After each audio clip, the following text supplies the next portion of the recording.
What up? What up? What up, man? I'll let some more of y'all join up. Sage, what's up, man? Been a minute for the boxing side, man. Excuse my absence. It's been a lot going on, but we back though, and we got a good topic for you today, man. We got some fights coming up. November 22nd, you already know we got Haney versus Norman. And tonight, November 8th, we got Lubin versus Ortiz. So I thought they were compelling fights, not only for the fights themselves, but for the boxing landscape and what they mean for the future going into 2026. So it's good to, jump on and talk about it. So we will, you know what I mean? But right now, the things that are going on in the world and other sports, I want to take some time because I was just kind of chopping it up, talking about it. But I want to take some time to say, those of you who follow me from the Cowboy side, take a moment to respect and admire and acknowledge the life of Marshawn Nealon. I haven't done a show about it. I haven't gotten on and said anything on my channel about it at all. So, I didn't want to move forward and act like because we're talking about boxing, that wasn't one of the latest things that happened. So, guys, acknowledge that. But again, remember that he's a human being, he has a family, and they're not here for the clickbait. So, give his family their space and their time and their energy. Reserves to grieve rather than jumping up and making a bunch of videos like we were going fishing together and chilling and so on, right? But moment of silence for Marshawn Nealon, man. Yep. Make sure you guys like and subscribe, definitely for sure. I see folks in here already. My producer in here, he like make sure you plug it. You're already cursing out Marshawn Nealon's I guess mourners, but I ain't tell y'all to follow the page. So make sure you guys follow the page too. All right. Well, Sage, you in here, a couple of y'all in here, but I'm gonna keep it going. When you since we talking about tonight first, right? I'll talk about Devin Haney and them last, but when you look at Lubin, I know a lot of people look at Lubin and say like, "Hey, what's going on, Tarek B?" A lot of people look at Lubin and say like he a game fighter, he tough, he's dangerous enough, so that's why people will sign up to fight him. But he's just one of those guys who, for whatever reason, can't get over the hump. Like he can't get right. He got knocked out by one of the Charlos first round, and then he got he had like a nasty fight with Fundora, messed his face up, something crazy. And he's one of those guys where he's tough enough to give you a good fight, but not the guy that's gonna necessarily get you out of there. He's like the new. I don't want to disrespect him by comparing him, but uh, I don't want to say the new, but he's similar to in his style or his status as a role player or as a what do you call it, gatekeeper. He's one of those guys like the Carlos Baldemirs back in the day, like tough enough to make you look good, but not scary. You know what I'm saying? Or Luis Calazu is one of those guys, tough enough where I remember he fought Thurman, and it's like they forgot that he wasn't supposed to win because he hit Thurman in the stomach. He hit him with a body shot, and Thurman was almost done. And it's like he pulled up off of the throttle after that. Calazo did, as if he knew it, like I'm not supposed to be winning this fight. It's like one of those guys. Lubin's like in that status to me, and I know that might sound disrespectful to others who look at him differently, but he's one of those guys where it's like, look, it's a name big enough for me to look good fighting you and having you on my resume because of light competition and the other people you may have fought. But unless he changes his style drastically, I don't see him being able to win at the top level, i.e., against a guy like Ortiz, who's high octane offense. Ortiz is going to come for Lubin from bell to bell, and he's not. I don't think he's a defensive enough fighter, as you've seen from his other wars. Like he wants to exchange with you, and that's not good for him. And that's probably his issues. Like he's not the guy that has the defense, I would say, or the counter punching ability to give Ortiz enough trouble and control the pace of that fight. So I see it as a fight where Ortiz uh, ups the pace early in the fight and hopes to wear Lubin down by round 7 and try to get him out of here. I think that's what Ortiz is going to try to do. If Lubin is like in top shape, meaning he trained his ass off for this fight, he could very well survive for the entirety. But that will only be if early in the fight he doesn't incur any damage, meaning like he stays on his bike, stays behind his jab, uses angles, a lot of grappling, and a lot of clinching and stuff like that, just to get through some of the early rounds where Ortiz has top energy. Because when you're coming into a fight, you don't want to jump in and start exchanging with a guy who's fresh, because both of y'all throwing haymakers and bombs when you're fresh. Only guys who train can carry their power later in those fights because they've trained to be able to do it. Most guys, most boxers, most people in a fight are front runners. I mean, you fight somebody on the street, someone on the street probably got like 30 seconds to a minute of swinging in a fight for you. Then they gas, they tire.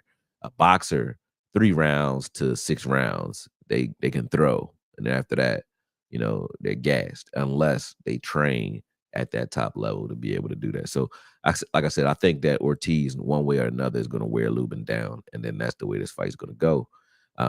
Landscape wise, though, the winner of this fight is likely going to be in a conversation for Boots Ennis soon, right? Whether that be Lubin. I don't think Lubin. I think Lubin, no matter what, should stay far away from Boots, because if you've been knocked out in the first round by Charlo, you've been beat up by Fundora, fighting Boots is going to get you out of here, man. I wouldn't touch Boots with a 10-foot pole if I was Lubin. So hopefully, if he does win, he does something else. But obviously, I'm thinking that Ortiz is going to pull this fight out, and if Ortiz is the victor, that fight will be one of the bigger fights of 2026 if him and Boots were to actually agree, which they said they have tentatively. But if they actually are serious about that and they fight, um, I think that's a fight that boxing fans want to see. Tarek B said Boots beat both of them, in my opinion, and Lubin should definitely stay far away. Yeah, that's for sure. He said he's a good name to have on your resume to get more people to notice you. Yeah, I mean, like, yeah, like I said, he's one of those guys where it's like, all right, he good enough, we're beating him, he makes people turn their heads. And if you have a tough fight against him, it lets you know you still got work to do. You know what I mean? It's certain fighters don't really ascend to their true potential, and then they become this type of guy. Like Zab Judah back in the day. Zab just, he had all the promise in the world, but then at the end, it's like, it's like that bad joint that's on her way out. She on her way down. She not a video vixen no more. So everybody trying, you know, get in where they fit in while she still got something left. You know what I mean? And that's how it was with Zab. Everybody's trying to fight Zab Judah. Oh, excuse me, I got hiccups. But everybody's trying to fight Zab Judah near the end of his career because they felt like he's dangerous enough for you to get something off of it, name wise, notoriety wise, but he's not going to beat you, or he's not that guy anymore. You know what I'm saying? So yeah, I look at Lubin like that. You're right, Terry. I see everybody here saying like, Isidro, my bad, Isidro Garcia. He said 94 tears. Yeah, man, moment of silence for 94, like we said earlier, coming in, man. But yeah, you're right too, Terry B. Stay far away. Stylistically though, like I said, Lubin doesn't have much to offer when it comes to Ortiz because his style. So Lubin's style is he likes to exchange, and he wants to come and bring, some sort of fury to you, right? The problem is if you're a guy, his style, kind of hurts him, because if you're a guy that wants to exchange and that's how you fight, but you don't have the chin or you're chinny, then that style doesn't work for you, right? But that's his best style. So his style is his own kryptonite, because the things that will help him beat you are the things that will help you beat him. Like if Lubin comes to you and he's trying, whenever he's getting hurt, it's because he's trying to hurt you. Like when he got caught by Charlo, he was trying to kill Charlo, right? So it's like, you can beat him because he's trying to hurt you. You know what I mean? Whereas if he just composed himself and he had a different mentality, like he was more of a boxer puncher rather than a puncher, or trying to be a puncher, I think his career would have fared a lot better. So sometimes our styles hurt us. You know what I mean? Where you have some guys who are super tough, and I would say, to be quite honest, I'm not going to say it hurts them, but it makes it so that you have a chance against them. A guy like Boots. Boots, you can watch Boots box. He can box 12 rounds beautifully, never take a risk, stay behind his jab. So can Crawford. They can stay behind the jab and just dominate you, right? And if that's how they wanted to fight you, if that was their mentality, they can win a lot of fights doing that, right? Boots, his kryptonite is the fact that he is tough enough where he can walk you down and he can fight, in the phone booth, and he'll do that even when he doesn't have to. So he gives you opportunities. When people say he gets hit and I say he doesn't, or I start talking about his defense, it's because I know he doesn't have to get hit. Like Boots can defend himself without getting hit if he's thinking defensively. The reason you'll see him get hit is because he's trying to exchange with you, which is the same thing Lubin is doing as well, except for Lubin doesn't have the chin when he's in those exchanges. Boots does, right? But he doesn't have to get hit. When he gets hit, if he does get hit, Boots that is, he can revert back to boxing and stay the hell away from you. Some guys can't do that. But either way, I'm a little different. I look at it like, man, whatever you can do, control the man that's in the ring with you. That's what I tell my fighters to do, and come home safe. So whatever you need to do to make sure that happens, I'm all for it. And I mean, but shout out to Jerron, Boots, Ennis, and their team. Can't wait to see those guys in the ring again. I went to the fight October 11th, so that was a good experience. Good experience. But yeah, like I said, I hope you guys tune in tonight. Like it shouldn't pass 7 rounds. I think that he'll wear it down within 7, and Ortiz will get him out of here. Ortiz is not a one-punch knockout guy, so it should go that long. Outside of that, right? We got Norman and we got Haney, right? And I asked the question in the title, can Haney out tough Norman? Because a lot of people keep talking. I said that on purpose because a lot of people keep talking like Haney is, just a boxer, pretty boxer, fighter type of guy. Like he's not tough, and Haney's hella tough, man. And I think that's a misnomer that because you're a boxer and because you have high IQ and athleticism that you can't be tough. We just discussed how Boots shows how tough he is, and that's probably the only reason anybody even has a shot at beating him is because he's tough and he can walk you down, and he'll try to walk you down. Whereas same thing with Haney. Haney's been hit by the best of them, and every time I've seen him hit, his responses to it, like when Linares caught him, man, he rocked him. But he came back from it and he fought a good fight. You know what I mean? He won the fight and he fought a good fight. I look at him like a guy who got a good chin. When Ryan Garcia rocked him, those are all the reasons in the world to just lay down and go out by knockout. I think he won every round except for the rounds he was knocked out or hurt in. He got hurt in a few rounds. He got knocked down in a few rounds, and he lost those tremendously. But the rest of the rounds, it was like he was competitive in those rounds. Outside of that, when he was trying to clear out the cobwebs, obviously he took a couple rounds off, things like that. But for the most part, Haney was pressing the fight, and that's why he actually got clipped by Garcia in the first place because he was over aggressive, in my opinion. And now after his last performance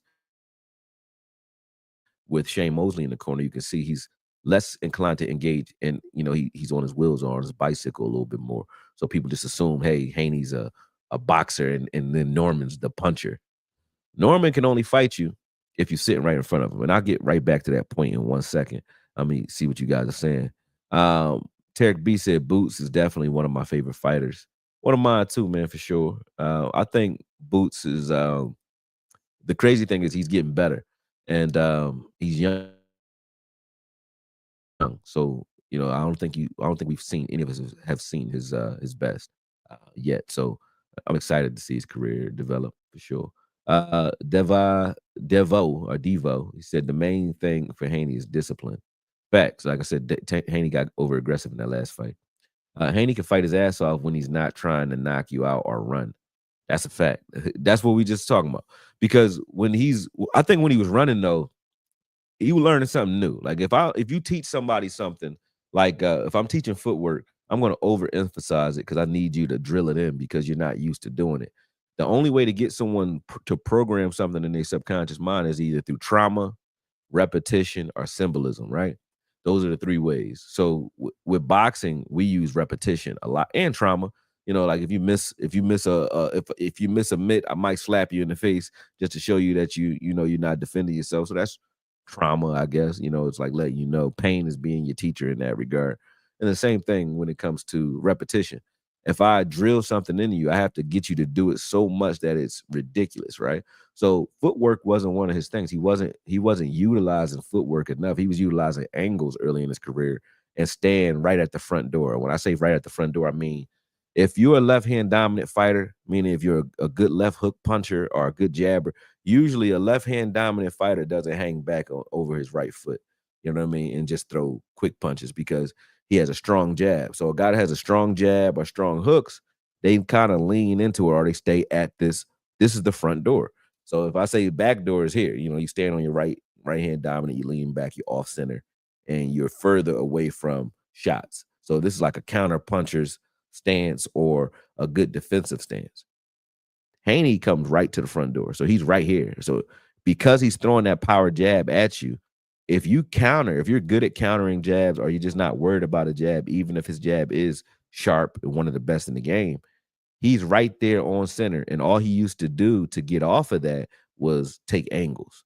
But while he's in the middle of punching, he's not taking any angles. So all Ryan Garcia did was I'm gonna throw a hook while I'm gonna hook you while you're jabbing. Every time you jab, I'm gonna make it my weapon because I'm gonna use it against you. I'm gonna exchange with you every time you jab. And if I get caught with a jab, it's not gonna knock me out, but it's gonna hurt, right?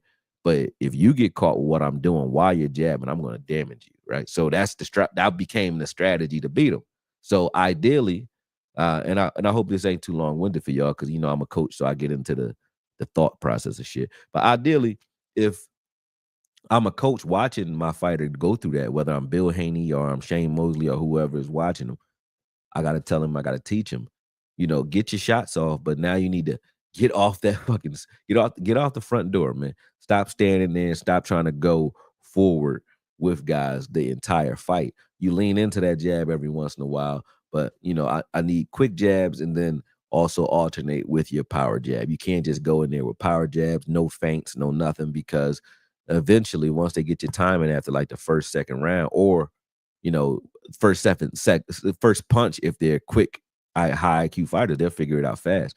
But if they get your rhythm over 2-3 rounds, they're gonna start countering that. And now, like Haney has been, you'll be in trouble if you can't adjust. So that's what Haney's issue is. It's never been he's not tough. It's his style, the things that make him good, just like I was saying with anybody else, the way you beat a fighter is by taking the things that he's good at away from him or using it against him. So he does, and to see if he knows how to do anything else.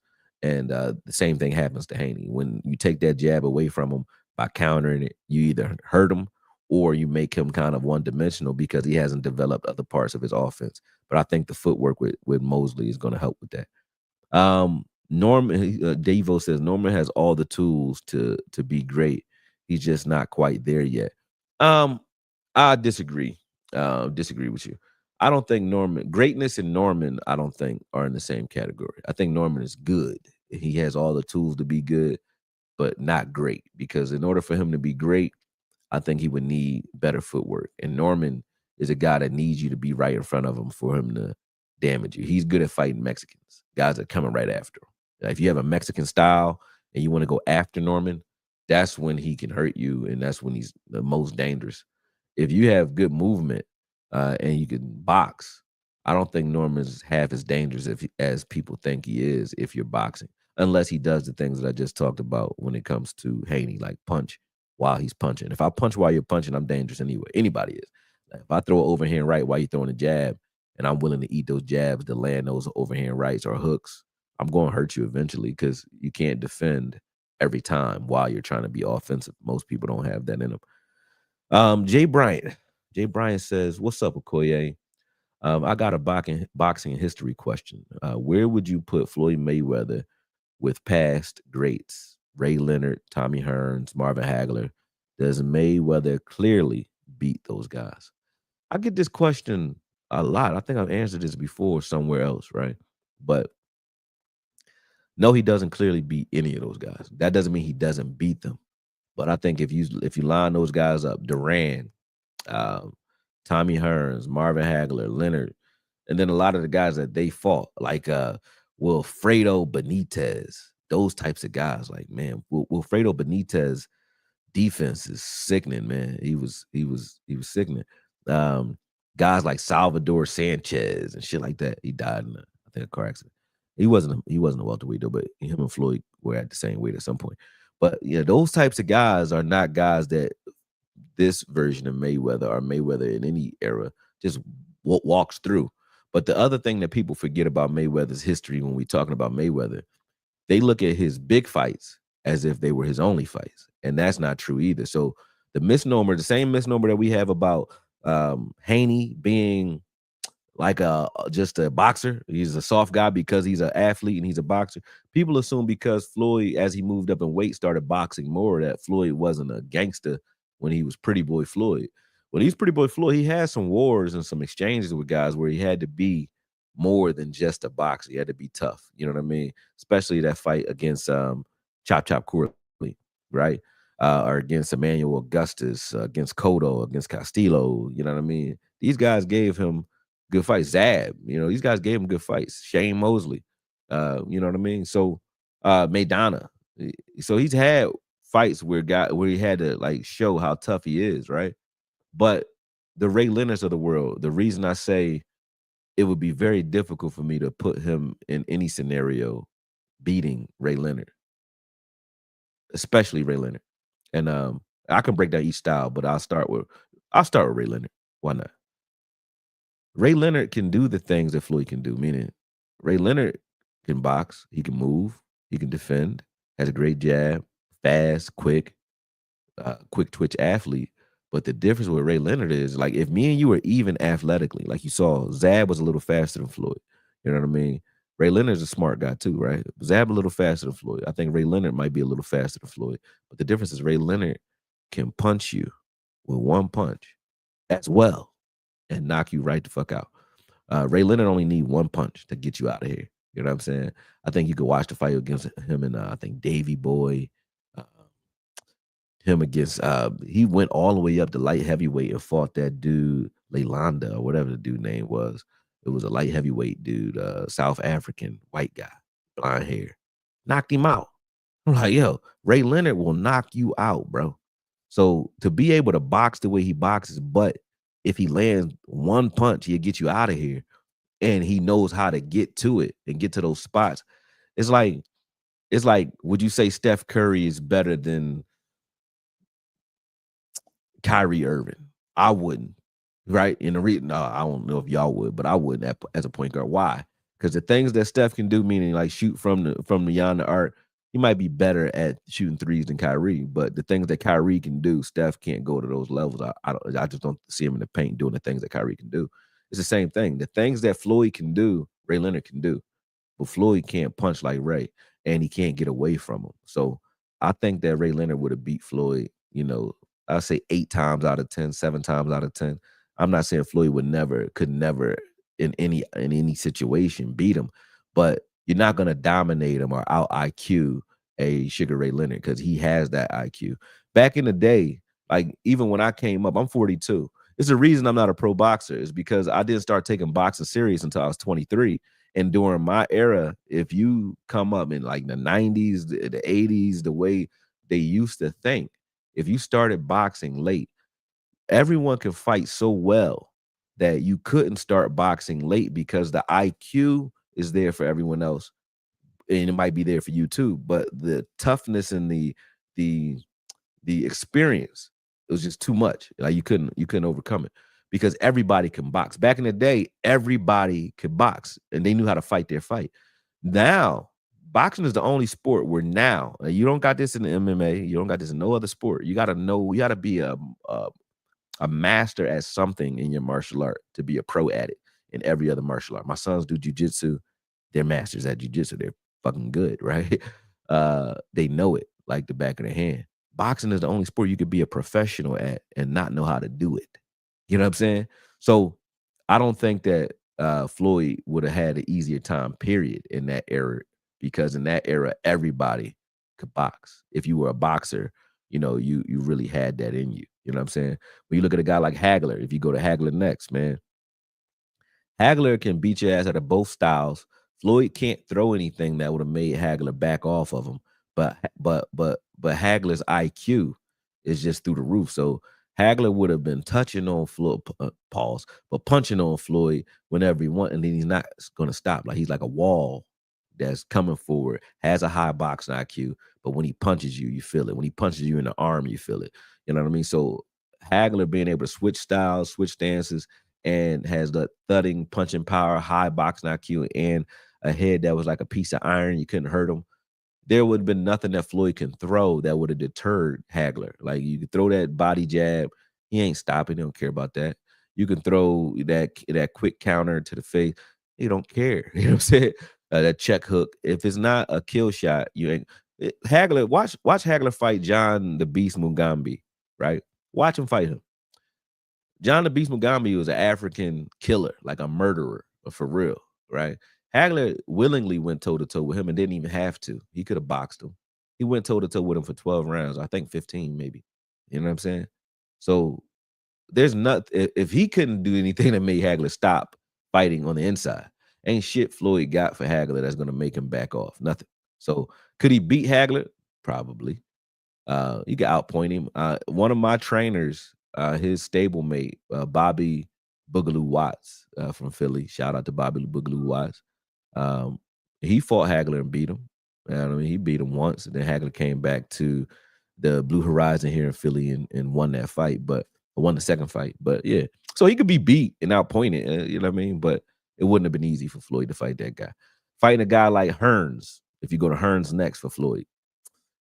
Hearns is 6'1". He's a 6'1" welterweight that got a right hand that's like a cobra. So Motor City Cobra is the perfect name for him. You know what I'm saying? Hitman. But Hagler, if Hearns would have hit Floyd at any moment, he can put you out. That's the thing that all these guys can do that most fighters today can't do. They can box, but they only need one punch to put you out. Hagler only need to hit you one time. Hearns, one time. Leonard, one time. They hit you right one time, they can put you out. Floyd never had that. He never had one punch knockout ability. So if there's a train going by, if you guys can hear that, hold on a second. Let me let it go by. It's going crazy too. It's going fast. All right, bet it went by. But if you say that boxing IQ is equal and we're even as far as IQ is concerned, then what do we go to? Our talents, right? Our natural abilities. And Floyd don't got that one that quick twitch knockout ability. He ain't got it. You know what I'm saying? He ain't never had it. So that's why all these guys are hard for him to beat, because they got the IQ that you have. They just got a different style.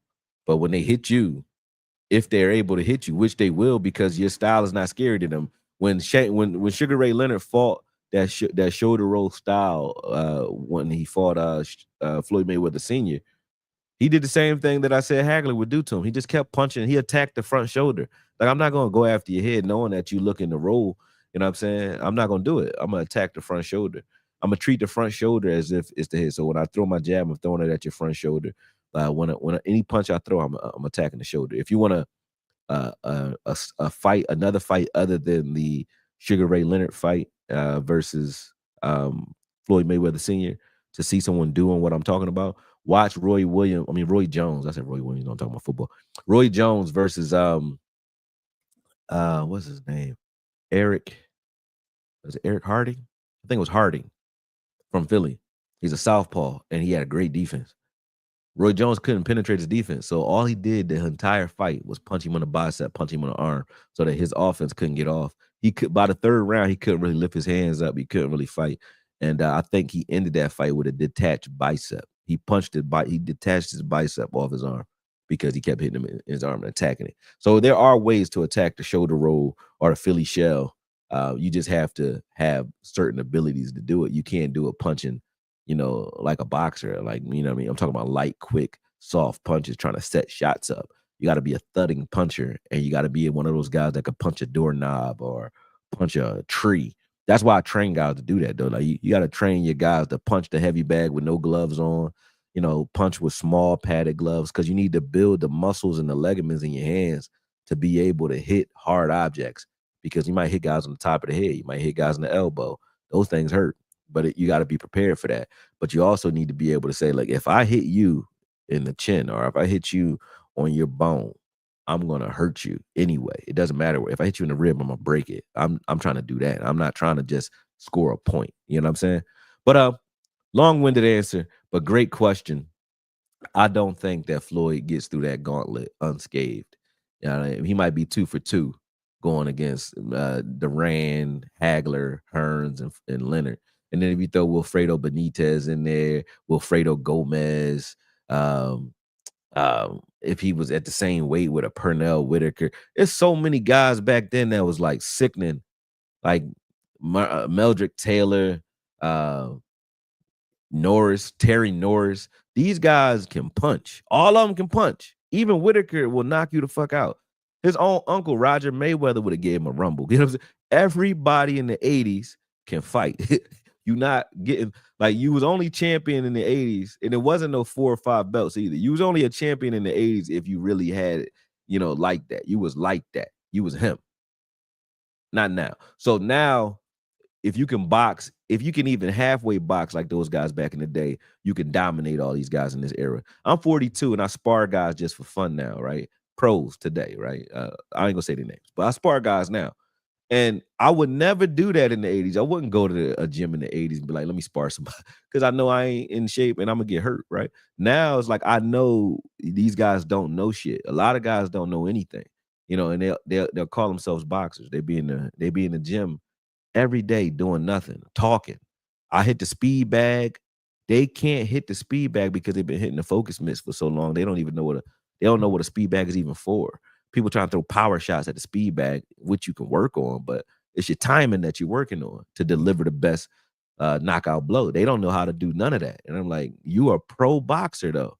But if you can't come to the gym and do what I can do, and I damn sure ain't no pro, then something's wrong. If your trainer never fought or can't fight, something's wrong. So it's a lot of that going on today where a lot of the trainers and coaches that really knew boxing and knew what you don't know, meaning they can teach you the things that you're deficient at because they know what you don't know and they know how to teach you to know what you don't know.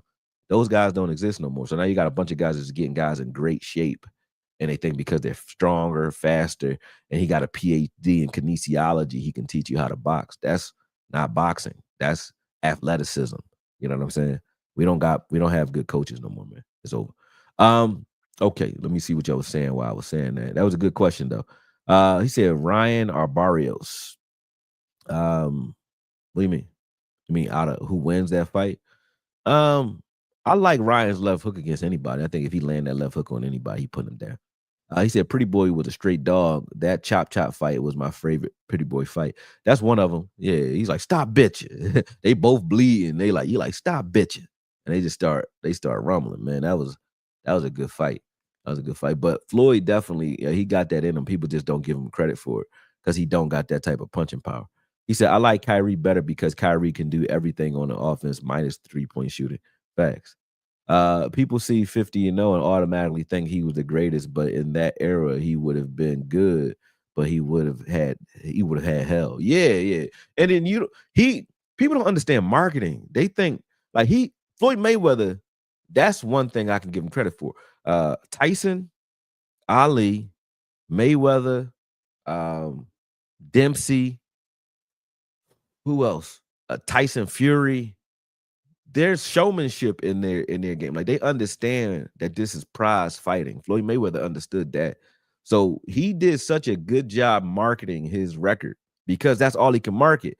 He couldn't market knockout power. He ain't exciting in that way.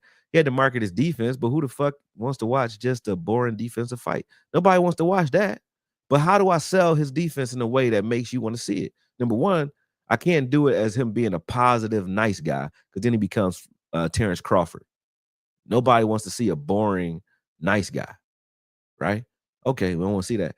But if I say, hey, I bet you can't hit this guy, and he's annoying and so annoying that you hate him, now you show up to watch the one person that you think can finally shut this guy up or humble this guy. So he made his defensive style attractive because he made you hate him with the Money Mayweather antics. He made you hate him.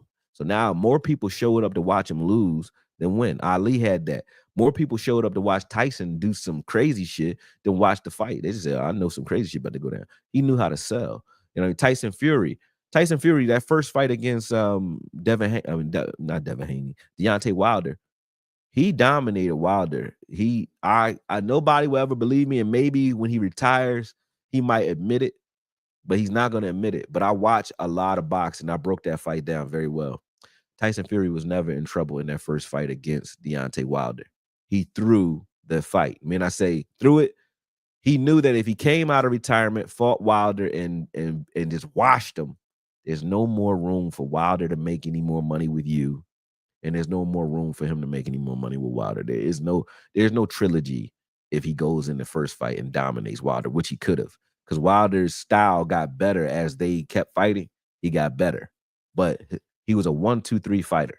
When I say a guy's an ABC fighter, a 1-2-3 fighter, man, Wilder would be like, it's A, B, C. That's all he is. You know what I'm saying? It's just 1-2s, a bunch of big windups. And then his windups would be like this, like he's shooting a crossbow or a bow and arrow on me. His windups was just so telegraphed the whole fight. If you watch that fight on mute, watch how many times Tyson Fury sees that windup. So the reason I know he threw it is because if I know in the beginning of the fight that you can see it, I know you see it coming a mile away. I can see it coming a mile away. I know he sees it. I know you trained for it. You see the punch coming from a while away, and the punches that you get hurt by are the ones you don't see. Wilder never surprised Fury with any punch at any moment in that fight. None. It was no suddenness to it. He saw them all coming a mile away. So look at the first knockdown where he got hit with I think the left hook. Just watch his feet. He crosses his feet on purpose and falls over to the side like he hurt. He wasn't hurt. And then that knockdown at the end, he was already, when he saw that punch coming, he watched it coming. It's like he froze for the right hand and then, kind of went with it.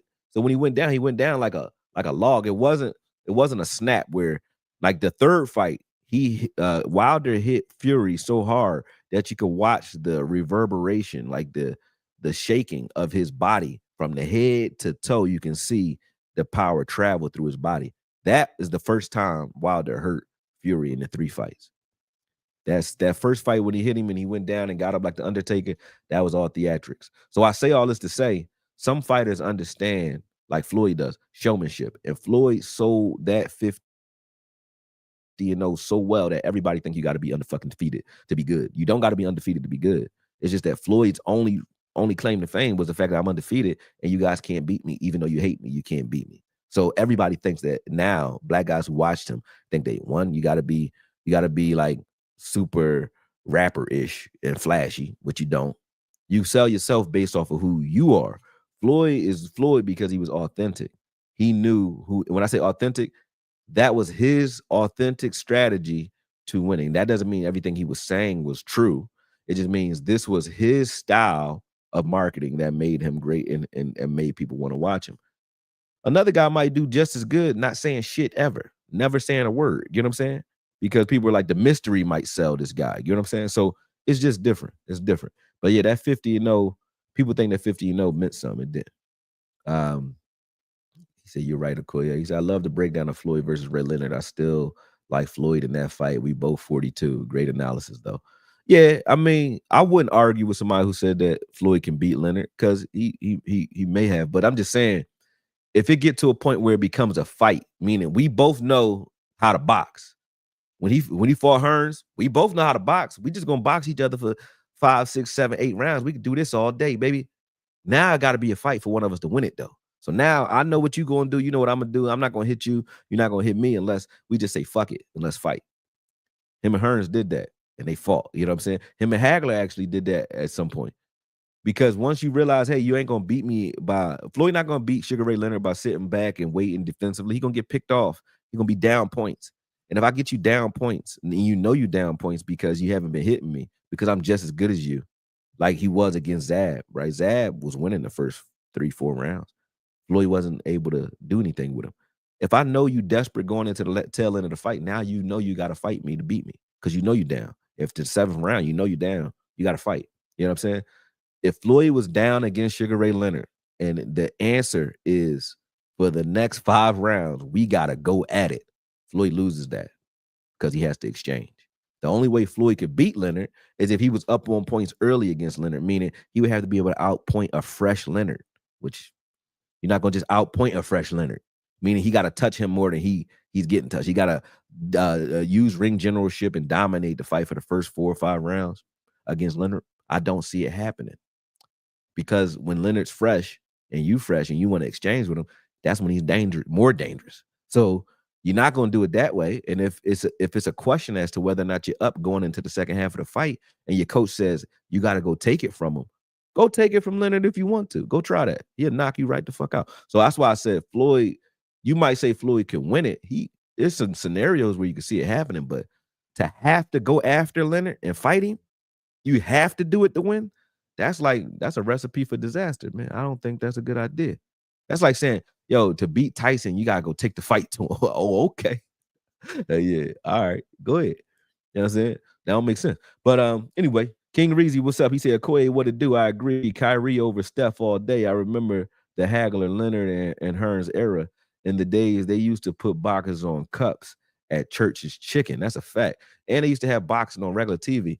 I got some shit that's in the works, man. I'll tell you the vision. I won't tell you what I'm doing, everything I'm doing, but got some shit that's in the works when it comes to, there's a reason for this channel. There's a reason for me starting to really promote boxing on the airways again, because you guys know I'm a promoter here in Philly. For those who don't know, I promote fights here in Philly. If you want to look at any of them that I promoted, last year at the Met, I threw the B.Y. Jennings fight. B.Y. Jennings and the Grandy twins, the young kids that, taught each other how to box, they debuted on my card last year at the Met on August 24th, right? It was called Brave Hearts Knocking Out Violence. But Gillian Wallow were on that fight. I did the Gillian Wallow knockout parties. I promoted those fights, and I did the, everything that you see from the ring to the camera crew, everything. I put those fights together. And I'm going to start doing that even more. But what I'm doing now is I'm going to make it so that we change the way that boxing is viewed. Because when it's on that pay-per-view scale the way it is now, I think pay-per-view kind of killed boxing.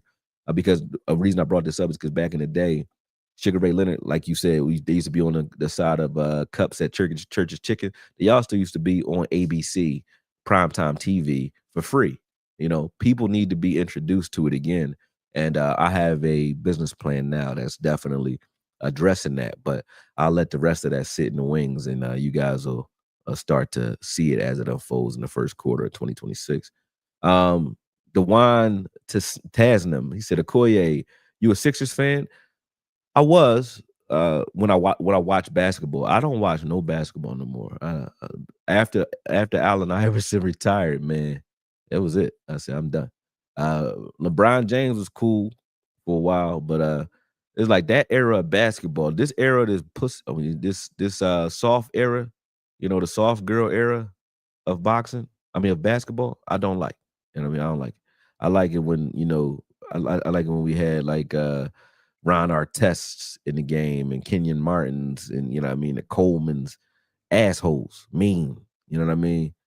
Those types of guys, Oakleys. I like that type of basketball. I don't like because I'm a hack. If you play ball with me, like, you can elbow me, I ain't mad. We bump heads while you try to cross me over. I don't feel nothing. I don't feel none of that. So I like to play rough. That's the way I am with everything. I play football.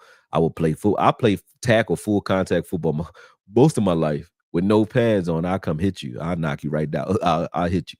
No pads, no nothing. I don't care. Never cared. So I probably would have been good at rugby. But yeah, I just like that era of basketball. I don't like what we watching right now. Jarrell Standout, he said, I agree with you. A lot of fans don't understand what this is, prize fighting.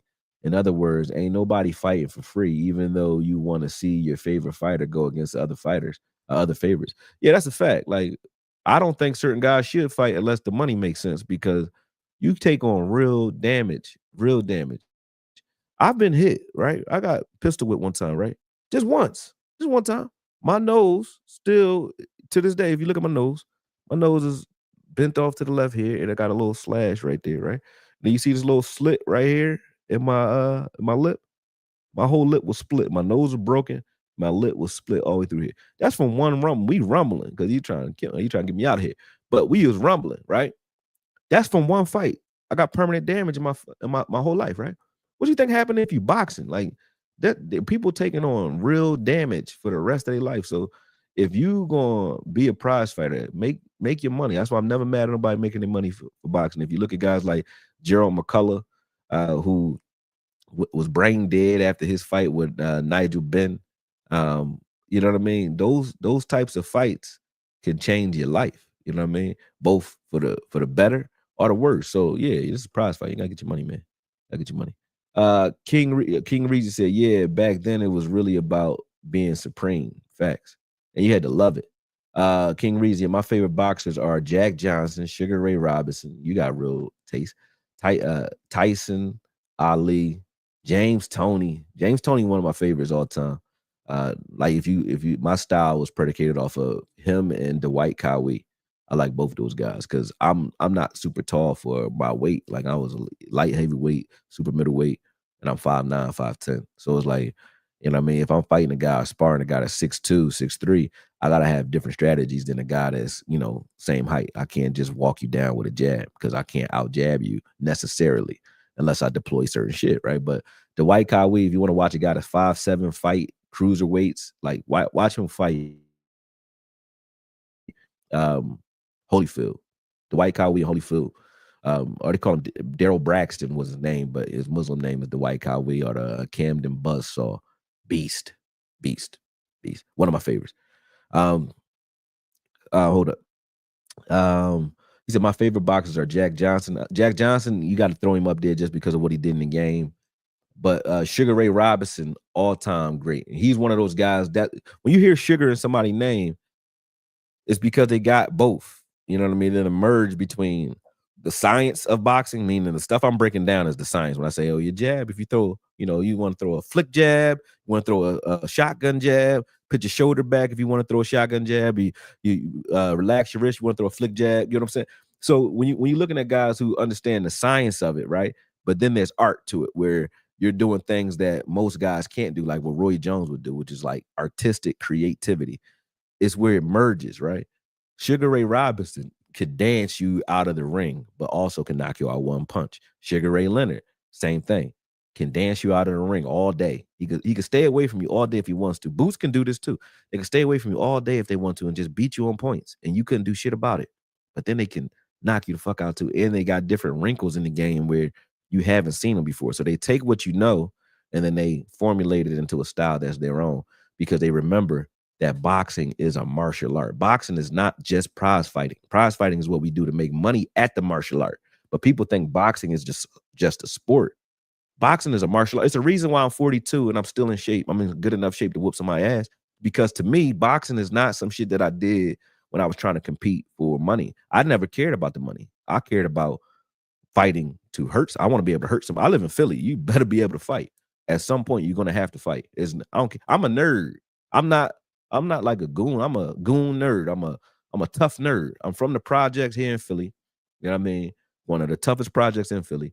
And I was a nice person when I got there. I came from the suburbs in Texas at 6 to Philadelphia. And my mom dropped my ass right off my house in the projects, in Richard Allen projects. And I'm like, hey, how you doing? What you think happening? I'm gonna get my ass whooped when I was a young boy. So it was like, in Philly, you better be able to fight, man. You better be able to fight. Like boxing is like it was life or death for me. It wasn't I want to be a prize fighter. I never even cared about that. It was like I want to be able to keep my bike when I go outside, or when my aunt send me to the store. I can't say I can't go to the store. She making me go, but they waiting for me out there, bro. You know what I'm saying? So you better be able to do something. You better be able to make it shake when you get out there. But yeah. So I'm a nerd and I can fight. So it's like Philly is full of that. It's like you got killers who crazy who can fight. You got not now. I mean, the YNs now. I don't think too many of them can rumble, man. I think that's why they shooting each other so crazy. But you had to be able to fight. At least in my era, you had to fight, like really be able to rumble. But yeah, I like Sugar Ray Robinson because of that. Like he can dance you out the ring, but he'll knock you out. James Toney, one of my favorites too. He said honorable mention Terry Norris, Ray Mercer. What you know about Ray Mercer? Oh man, Ray Mercer was a beast, man. I like Ray Mercer. Vinny Pazienza, I like him too. Duran was nasty. My favorite defensive fighter, I bet y'all never. I got so much boxing history in me, it's not even funny. It's not just the technical, man. Nicolino Loche, watch him. El Untouchable. I think he was Argentine fighter, but you couldn't touch him. You see him right in front of you. You couldn't do shit with him. His slip game was crazy. Willie Pep, Gene Tunney, Kid Gavilan, Joe Gans. I watched them all. Ezzard Charles, Jersey Joe Walcott, one of my favorites of all time. His cakewalk is the shit.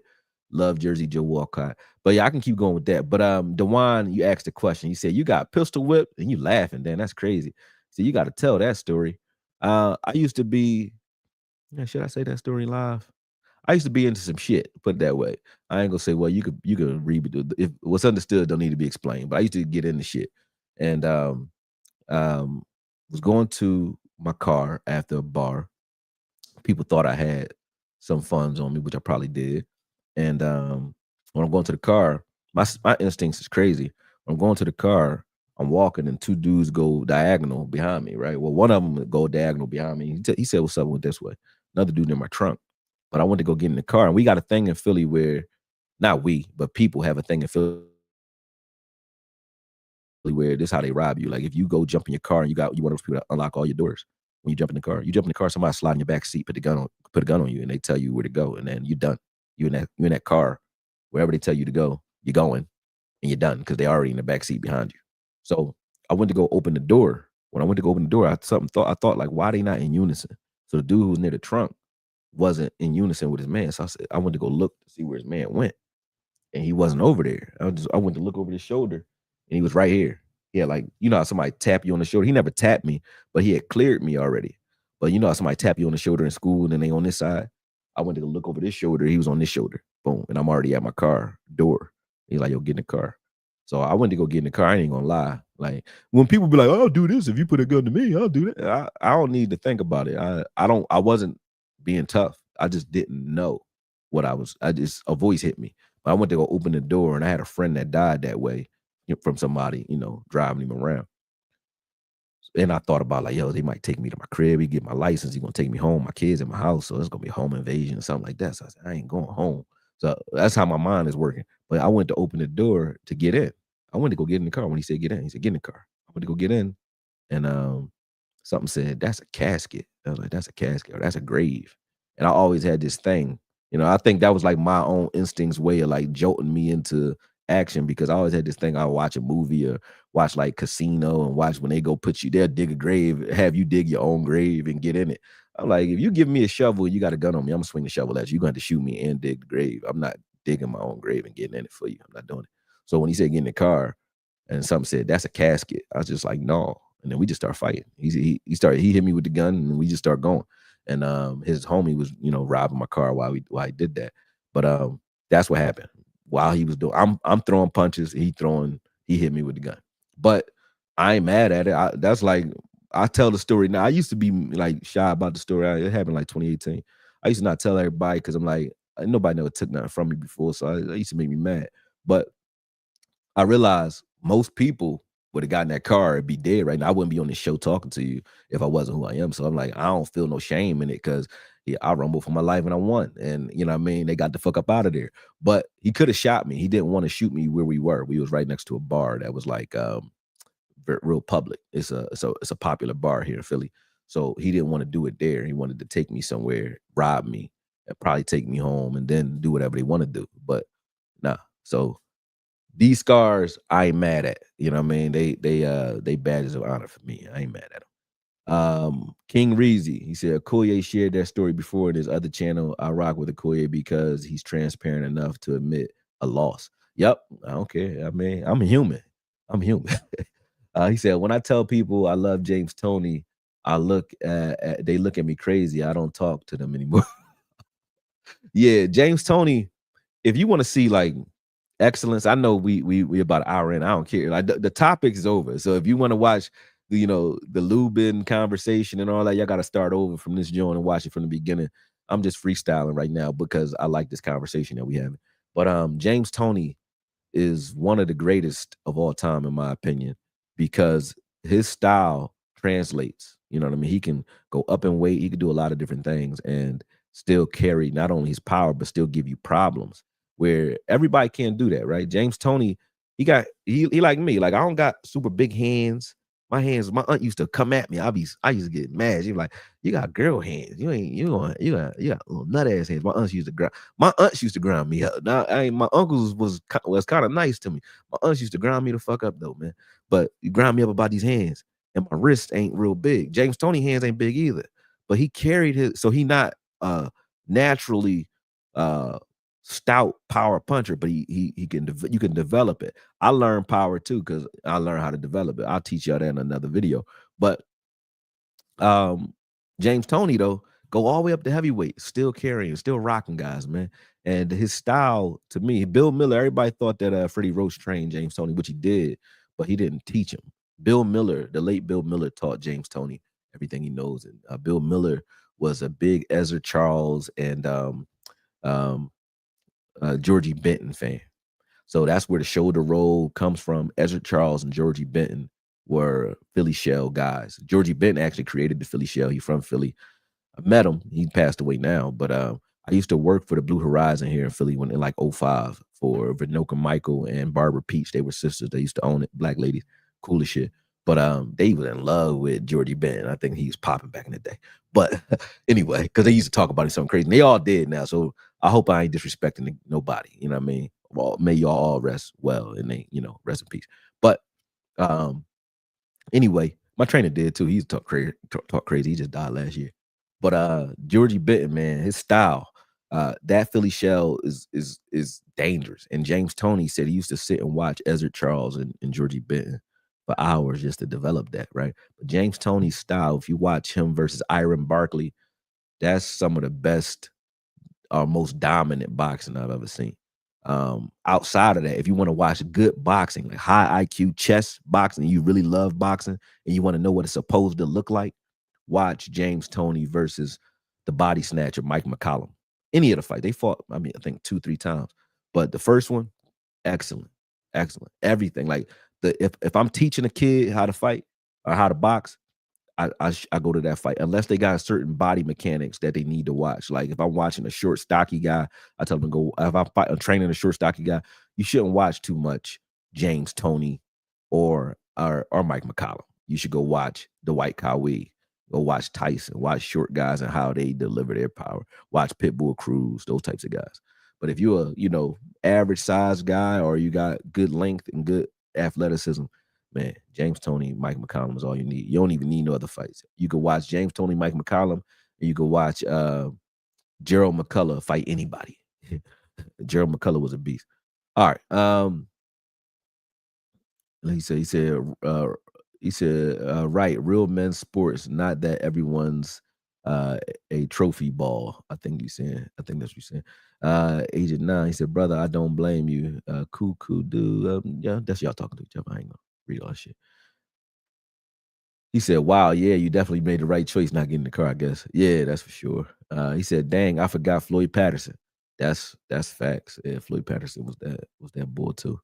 He was actually a Customato fighter as well. Floyd Patterson was. He was one of Customado's fighters, Mike Tyson's trainer. Cowboy Thanos, he said, lights out. He said, Philly always had elite trainers and boxers. That's what King Reezy said. Yep, it did. And then Ty said, I think James Toney and Roy Jones Jr. are Boots' favorite fighters of all times. I see a lot of elements of those two in the way he fights. That's a fact. That's a fact. He said, it sucks. No real big fights happening in Philly. It's always in LA, New York, and Saudi nowadays.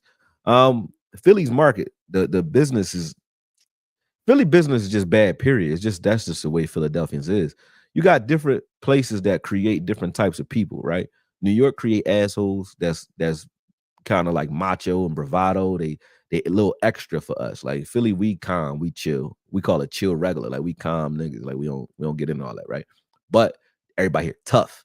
But at the same time, people they so calm, they don't want to flash or stand out. So when you got a community of people who don't want to stand out, it's real hard to make it, right? Because they all waiting for one person to be the trailblazer, right? Which is okay. But once that person trailblazes, instead of getting behind them and supporting that, the way Philly is, if I sell, let's say I sell jackets, and I say I make 100,000 this year selling jackets. Next year, it's gonna be 100,000 Philadelphians selling jackets, the same jackets I'm selling. So now none of us can make money because the people that I would have sold the jacket to are trying to sell me a jacket. You know what I'm saying? That's Philly. Same thing with boxing. You know what I mean? They cannibalize their own. I think Boots is on the path of kind of bringing it back here by making sure he fights at the Wells Fargo. I like the fact that he's doing that because those events are electrifying and he bringing Philly out. But Philly got a lot of crab mentality the way Philly is, man. But the beautiful thing about Philly, the reason I love it is because if you can learn to stand out here and make money here and you can stamp yourself here, if you could just be a name here, do anything you want to do here. Like whatever you do here is enhanced everywhere else you go. When I go to Cali, I run a circle. They lazy, man. I run circles around them, man. You go to New York, they too loud. You could be the calm Sigma in the room, run circles around them, man. You go to Delaware, they just want to be you. Go to Chester, they want to be you. So run circles around them. And I ain't hating on nobody, man. I'm just saying wherever we go, there's only certain cities that we really respect because they carry it how we carry it. And that's like Baltimore, they crazy. Detroit, crazy. Memphis, crazy. Certain places you go, New Orleans, crazy. But those places, they kind of carry it how we carry it. You know what I'm saying? But Philly is a chill place. But business-wise, when it comes to boxing, it'll never be, I don't think it'll ever be big. The things that I'm trying to do, I don't think will be big here either. It's going to be big from a streaming perspective. But as far as like bringing asses to places, no, Philly not that. If Philly not even that major of a tourist attraction anyway. So, you got that going against you too. You know what I mean? He said, let's see. He said, that's why a lot of brothers have issues with Central and South American fighters sometimes. Their training is crazy and they can have crazy endurance. That's a fact. Shout out to the guys from Argentina. Who's that? You got I think he's an Argentine. Carlos Muzon was an Argentine fighter. Marcos Maidana, Argentine fighter. Lucas Matisse, Argentine fighter. Nicoloni Loche, Argentine fighter. Certain places, when I hear it, I know what I'm getting. Cuban fighters. If I hear you from Cuba, I know they can fight. You know what I'm saying? They might not do well career-wise. Who knows? Anybody can get clipped. Anybody can become Gamboa, but they can fight. I know what training they went through. Philly, one of them places where if you come from here, like I know guys who never fought, who work for the post office or they cops, they'll beat your ass, man. And you wouldn't even think it. You're like, I don't look like I can fight. I told you I was a nerd. I always could fight though. I was a nerd though. You know what I mean? But I grew up in the project, so I'm a hood nerd. But I always could fight, and I never was scared of shit. So I'll rumble you. You know what I mean? But I ain't the toughest guy here though, by no means. There's dudes that like, you know what I mean? They'll get you out of it. But when I moved to Delaware, it was like I moved to Delaware for 2 years because I was bad here, man. It's like that's when I learned. I said, "Oh, y'all don't move how Philly move." I mean, this lady. I'll give you this one quick story, right? This lady was sending her son to Kim's Karate, man, across the street from me. Young white kid, man. He called me a nigger. And we met in the middle of the street in front of his mom. His mom, like, it's like she was sending him to camp or something to train to be able to beat these kids up. So, because she kind of co-signed, she sanctioned the fight, but she sent him out to meet me in the middle of the street. He threw a punch. I grabbed his arm. You know, you grab somebody's arm and they turn around, try to elbow you. He tried to elbow me. Now I got him like I'm now behind him. Right, I got one arm here. I got his arms this way. So, what was that move? It was like the RKO. What was that joint where they trip you and they slam your face into the ground? I tripped him from the front. So I took my foot and put it in front of him, tripped him, and he couldn't support himself with his arms. We like 10 years old. Couldn't support himself with his arms. So I slammed him right on his face. And I thought this at 10 years old. I said, damn, Delaware different. They don't fight like we fight in Philly because nobody would have, you ain't got to send me to karate class to learn how to do that. You know what I'm saying? But I was just thinking at 10 years old, she wasted her money on karate, man. Because it don't really matter. I ain't do no karate, no nothing at that time.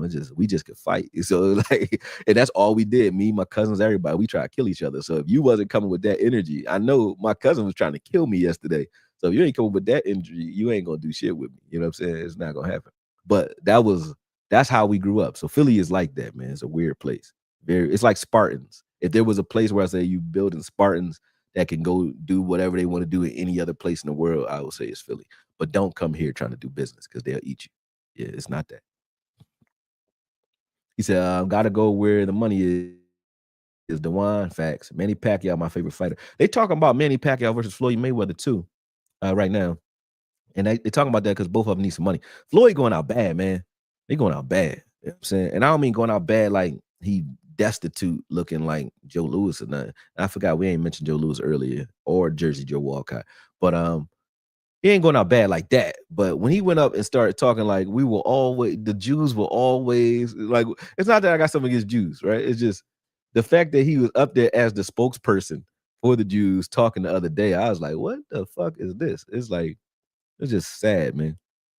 Yeah, that was just crazy shit. But Floyd fighting Pacquiao now, I think if they fight again, it's gonna be because they both need some money. You know what I'm saying? I don't give a goddamn about that fight, but it's gonna be because they both need some money.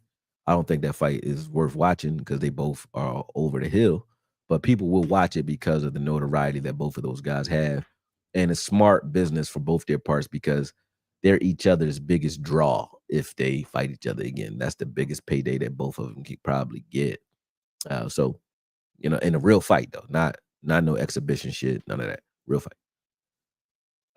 He said, "You know how to wrestle a little bit. You straight for real." Yeah, I do a little bit. No, my sons do jujitsu. Like they really, I don't know if I can add that here, but my sons. Next time I jump on here, because we already been on an hour. I don't want to go surfing through content to find it for you. But if y'all follow, matter of fact, follow me on. I'm gonna put you. I'm gonna put my Instagram up here. Make sure y'all like and subscribe too. Like and subscribe to this channel. Make sure y'all rock with it. But that's my IG right there. Follow me on there. You can watch my sons. They all up and down that page doing jujitsu, breaking people's arms and shit like that. They the only people that I respect in fighting is people who practice jujitsu. Like if any other sport, I'm like, you ain't gonna kick me, dog. So I don't care if you're doing taekwondo, karate, no, you ain't gonna kick me, man. And I hope you would try it. But that shit, that jujitsu, man, nah. My son, he told me what he was gonna do to me. And it's crazy. Nobody ever did no shit like that with me, man. Like he told me, he said, Dad, I'm a smother choke. He told me he was gonna do it to me. He did it. He said, I'm a smother choke you. I said, what's that? He said, I'm gonna hold your nose in your mouth with my hand, right? And you're gonna tap out.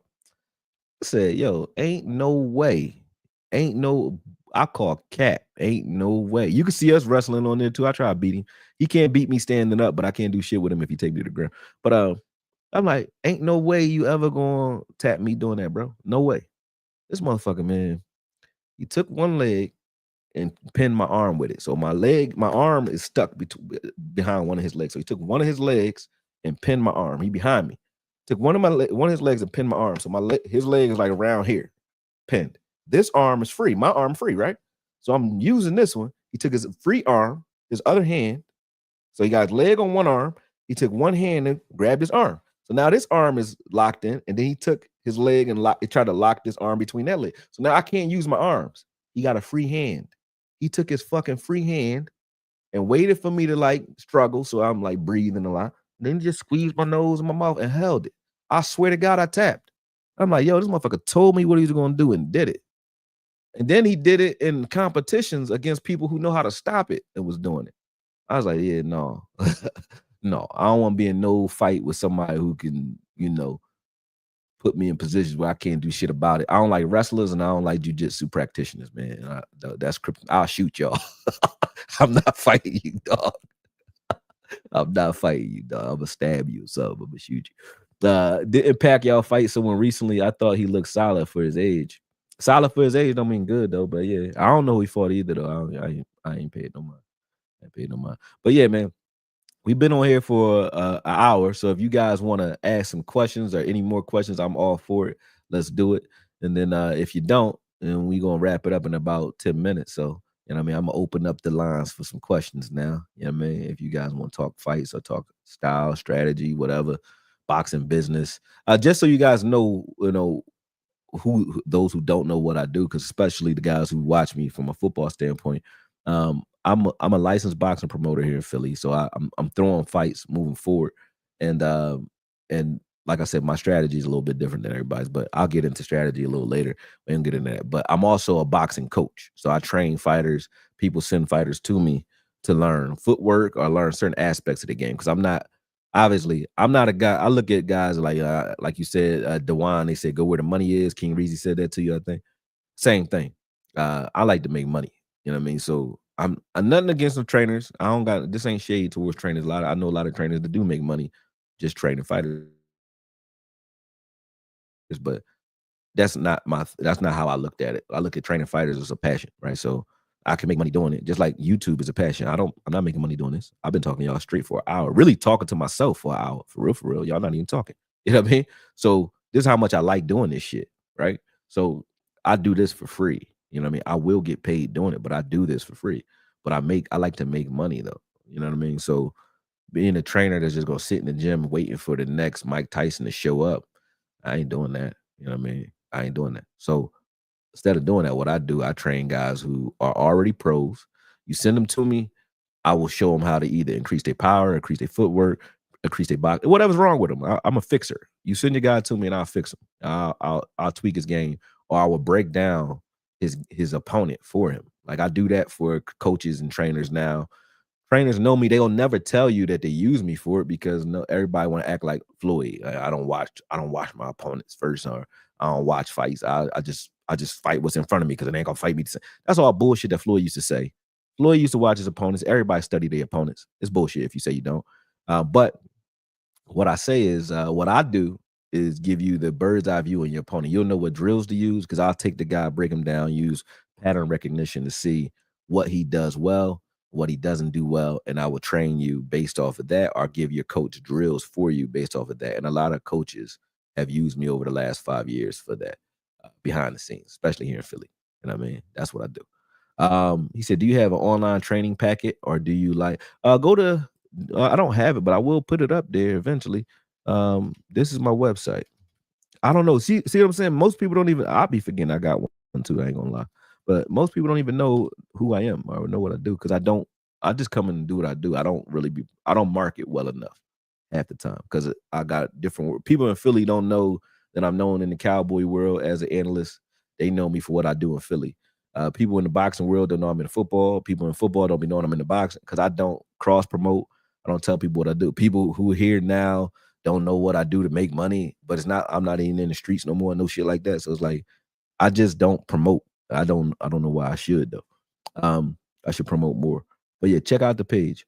And that's where the app will start being posted to. Once I'm finished with the boxing app, it'll be on there. He said, "Do you have any online trading packages, or do you like to watch people you train? I love to step into boxing. I'm 25, but don't know where to start." Um, yeah, you can hit me up. Where you from though? If you from Philly, are you from near here? I'll put you with somebody. I'll put you with Ivan Robinson. That's my man. But I'll put you with him. He'll train you for me.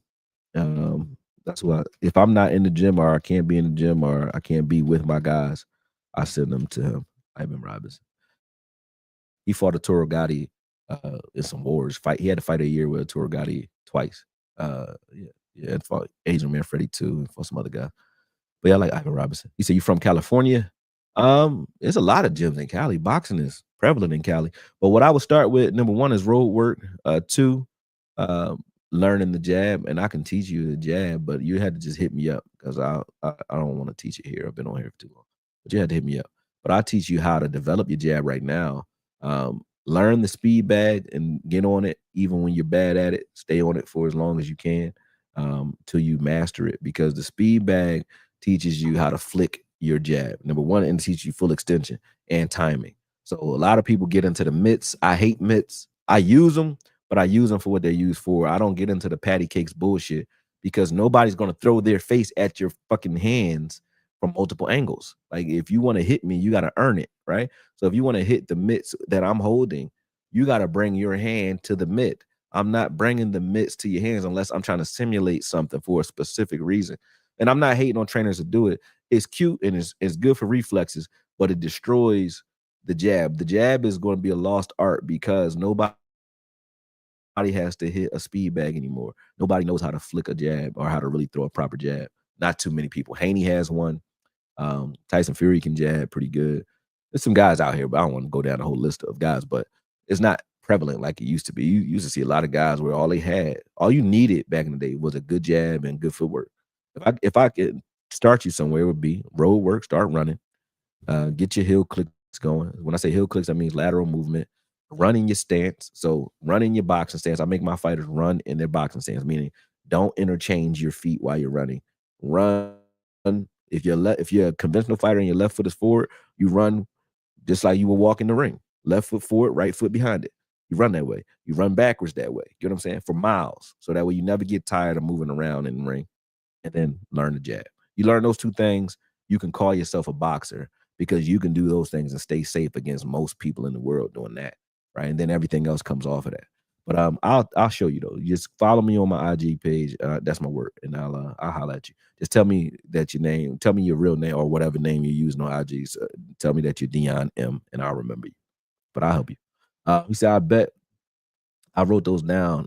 I'll get in contact in the future. Appreciate it. I'll start my research. Yep. You want to look at jabs and you want to see what it's supposed to look like? Start with Larry Holmes. Larry Holmes, Lennox Lewis, Ike Corte. You know what I'm saying? Yeah, do that. He said, Okoye gonna pull out the equalizer. Yeah, I guess if we doing jujitsu, I'm biting, scratching, stab. If I know you know jujitsu, I'm gonna try to hurt you or I'm running. I'm not even gonna lie. I don't want no. I told my sons that I said, "Yo, if you get in a fight with somebody, though, bro, bring me back a eyeball." I told him, like, "Yo, break his legs, arms, hands, all." He said, "Why?" I said, "Cause they go if you just put somebody to sleep and they see you tomorrow, they gonna shoot you." I said, "Especially you." Cause my son 21, one of them 21, the other one 18. They both animals with that. I was like, they gonna hurt you. So if you fight somebody, make sure they got a lot of time to think about healing before they can shoot you. Get what I'm saying? He think that I'm lying or I'm talking crazy. I said, nah, man, bring me back an arm. You know what I mean? Break his arms, break his legs. So that way, he gotta really, really, really, really want to hurt you after the 6 months of waiting for that to heal to come back and shoot you. He gotta really want to do it, but he ain't gonna do it tomorrow. I can tell you that. You know what I'm saying? But yeah, y'all ain't asking more real questions, man. So I'm gonna go ahead and get up out of here. But yeah, Andre Ward is a good person to look at for the jab. Larry Holmes, especially. Larry Holmes' jab is the best in the business. And like I said, I enjoy talking boxing and sports in general, and I enjoy having y'all on here. Make sure you guys give a rest in peace and a moment of silence and some good energy towards Marshawn Nealon's family and himself. Make sure you guys follow Okoye Knows Boxing. Those of you who are joining up from the Okoye media page, make sure you follow Okoye Knows Boxing. When the apps drop or when I'm having fights and when the apps drop, I will definitely look for your guys' support in that regard as well, so that you can watch the fights that I put on, man, because it's what we do. So, like I said, I appreciate y'all. And like I said, enjoy it. Talk to y'all soon. Peace. We out.